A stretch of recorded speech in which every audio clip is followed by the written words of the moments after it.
రాజ్యమేది లేదు గాని రాణిలాగా చూసుకుంటా, కోట కట్టలేను గాని కళ్ళల్లో నిన్నే దాచుకుంటా. రాత ఎట్లా రాసి ఉన్నా ఆ మార్చి నీతో రాసుకుంటా. స్వర్గమంటూ ఉన్నదంటే అది నీతోనే ప్రతిరోజు పంచుకుంటా.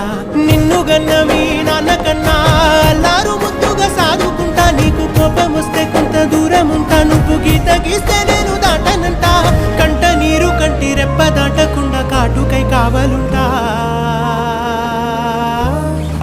రాంబాయి నీ మీద నాకు మనసాయనే,